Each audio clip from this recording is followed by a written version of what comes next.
semuanya, bersama saya Nadia Ditiventa dari Diploma 3 Pajak Alih Program Politeknik Keuangan Negara STAN. Di sini saya akan menyampaikan sebuah informasi terkait risk-based audit process atau proses audit berbasis risiko dalam mata kuliah audit keuangan sektor komersial.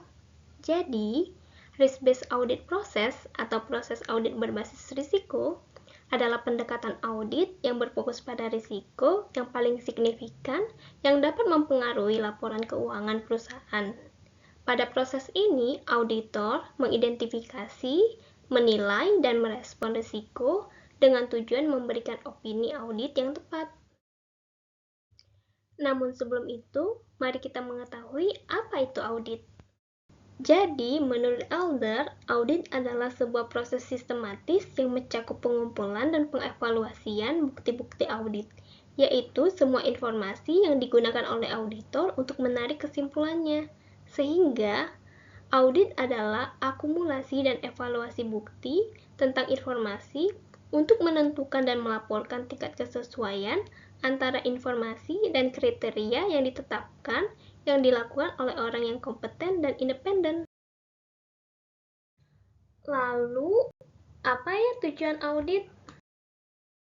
Menurut Standar Audit 200 yang revisi tahun 2021 pada paragraf 11, dalam melakukan suatu audit atas laporan keuangan, tujuan keseluruhan auditor yakni memperoleh keyakinan memadai tentang apakah laporan keuangan secara keseluruhan bebas dari kesalahan penyajian material, baik disebabkan oleh kecurangan maupun kesalahan, dan oleh karena itu memungkinkan auditor untuk menyatakan suatu opini tentang apakah laporan keuangan disusun dalam semua hal yang material sesuai dengan kerangka pelaporan yang berlaku, dan melaporkan atas laporan keuangan dan mengkomunikasikannya sebagaimana ditentukan oleh standar audit berdasarkan temuan auditor.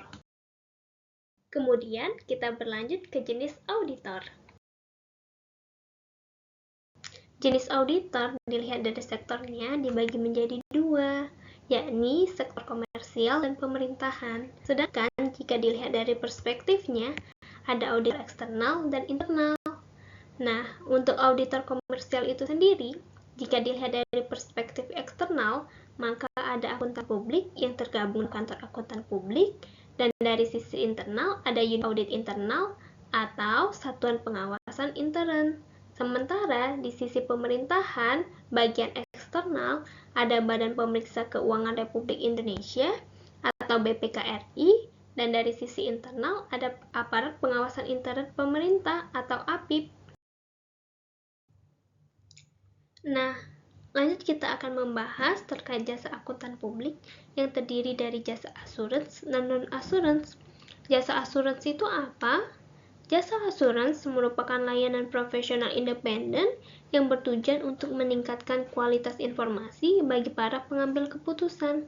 Biasanya, jasa ini dilakukan oleh CPA atau Certified Public Accountant atau ahli profesional akuntansi lainnya.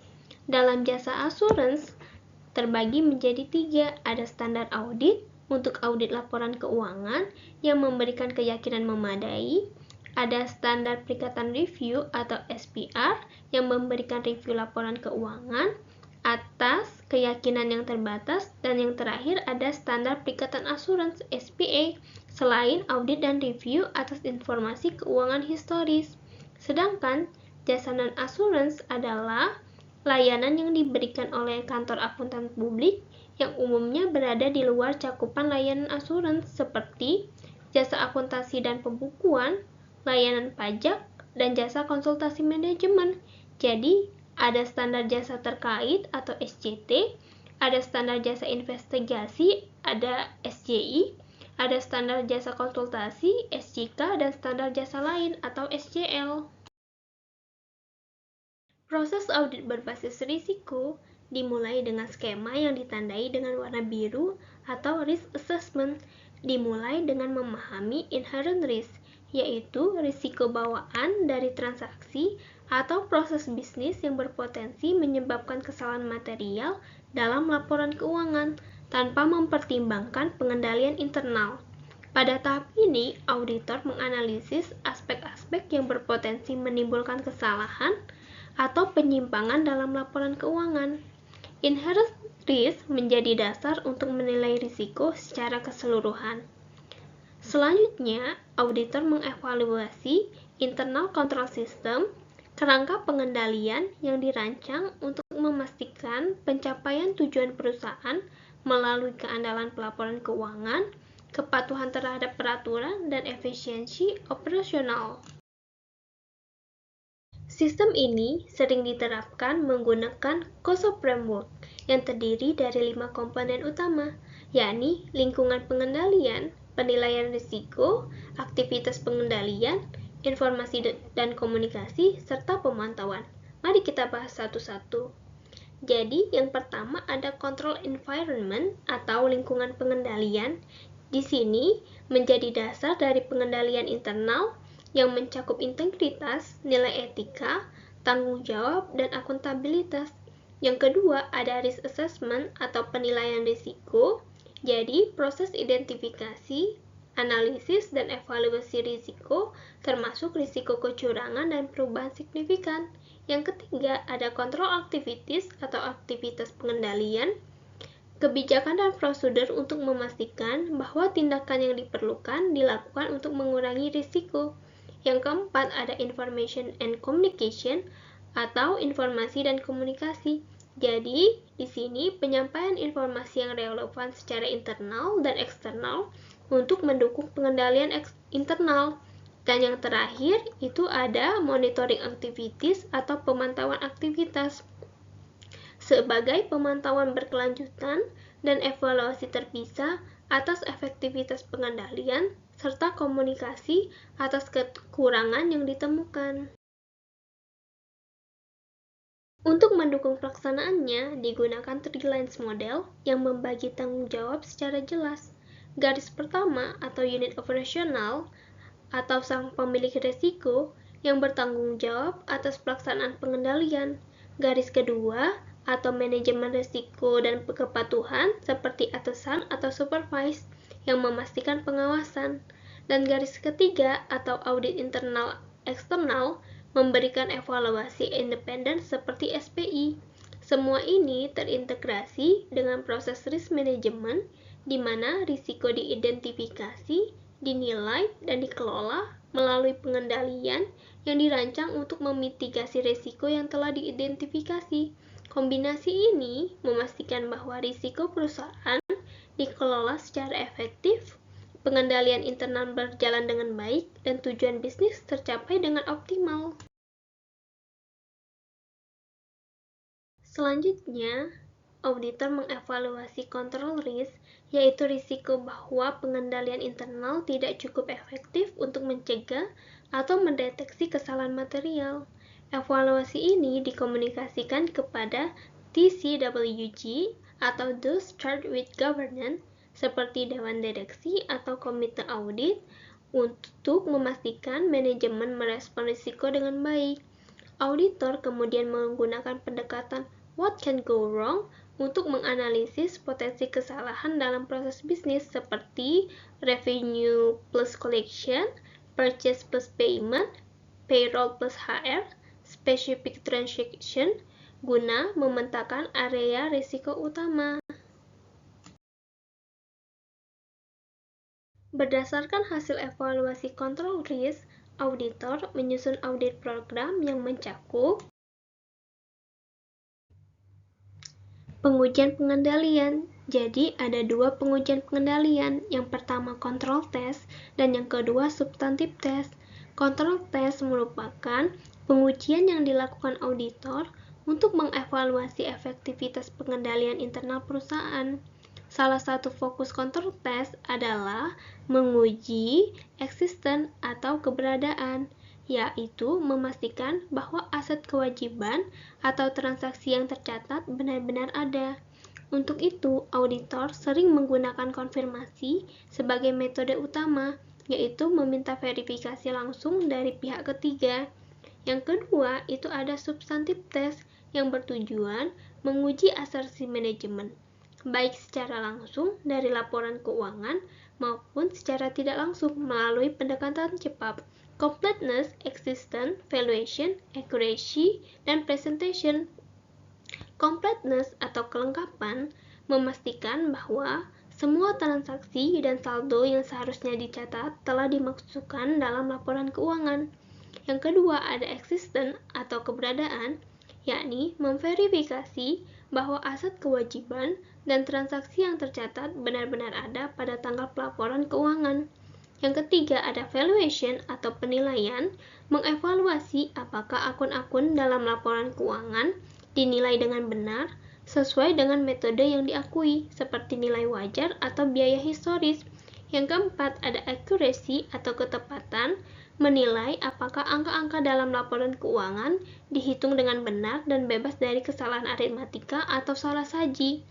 Yang terakhir ada presentation atau penyajian, memastikan bahwa laporan keuangan disajikan dengan cara yang sesuai dengan standar akuntansi, termasuk pengungkapan yang memadai dan klasifikasi yang benar.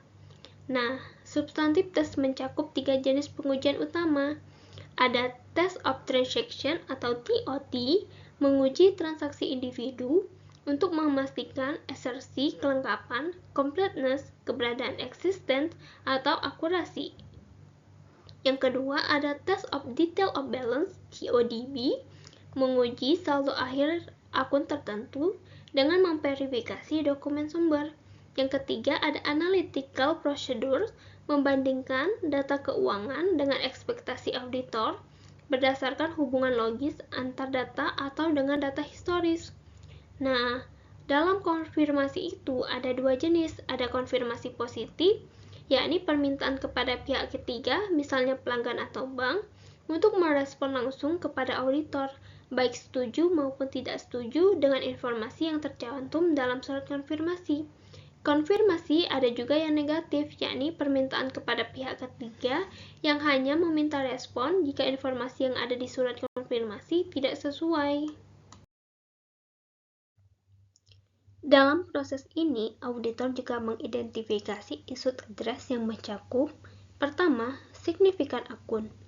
Auditor fokus pada akun-akun utama yang material seperti pendapatan, piutang, atau persediaan, karena salah saji pada akun ini berpotensi mempengaruhi keputusan pengguna laporan keuangan. Materialitas ditetapkan berdasarkan ukuran keuangan tertentu seperti laba bersih atau total aset. Kedua, accounting estimate. Estimasi akuntansi melibatkan penilaian terhadap nilai-nilai kompleks yang tidak memiliki pengukuran langsung, seperti nilai wajar aset atau provisi kewajiban. Auditor harus memastikan metode, data, dan asumsi yang digunakan manajemen sesuai, serta mengidentifikasi potensi bias atau ketidakpastian yang signifikan. Ketiga, concern. Prinsip ini mengevaluasi kemampuan perusahaan untuk melanjutkan operasinya, defisiensi modal kerja, atau ketergantungan pada pendanaan eksternal. Jika ada ketidakpastian material, auditor memastikan pengungkapan yang memadai dilakukan. Keempat, related parties. Transaksi dengan pihak berelasi berisiko tidak transparan atau bias. Auditor perlu memastikan hubungan, sifat, dan pengungkapan transaksi tersebut sesuai standar, karena transaksi ini tidak selalu dilakukan secara independen atau arm's length. Kelima, subsequent event. Peristiwa setelah tanggal laporan keuangan, seperti bangkrutan pelanggan atau merger, perlu diperiksa untuk menentukan apakah memerlukan penyesuaian laporan keuangan atau cukup diungkapkan. Kelima area ini menjadi perhatian dalam audit untuk meminimalkan risiko salah saji material. Auditor harus mengidentifikasi, menilai, dan merespons setiap risiko yang ada dalam akun signifikan, estimasi akuntansi, kelangsungan usaha, transaksi pihak berelasi, dan peristiwa setelah laporan keuangan. Keseluruhan proses bertujuan untuk memastikan laporan keuangan mencerminkan informasi yang andal, relevan, dan sesuai standar akuntansi, sehingga membantu pengguna laporan keuangan dalam pengambilan keputusan yang tepat. Selanjutnya, auditor bertanggung jawab untuk memastikan bahwa laporan keuangan mencerminkan kondisi keuangan perusahaan secara wajar dengan mengandalkan bukti yang cukup dan tepat, sufficient and appropriate evidence. Cukup atau sufficient, yakni bukti harus mencakup populasi yang relevan dengan risiko yang telah diidentifikasi. Jumlah bukti bergantung kepada tingkat risiko dan materialitas. Tepat atau appropriate, yakni bukti harus relevan dengan asersi yang diuji, misalnya keberadaan, kelengkapan, atau penilaian, dan memiliki tingkat keandalan yang tinggi. Prosedur pemerolehan dan pengevaluasian bukti ada 3 versi. Yang pertama, itu menurut standar audit 500, menurut Arens, dan menurut Hayes. Menurut standar audit 500 terbagi menjadi 7 prosedur pemerolehan dan pengevaluasian bukti. Ada inspeksi, observasi, konfirmasi eksternal, penghitungan ulang, pelaksanaan kembali, prosedur analitis, dan permintaan keterangan.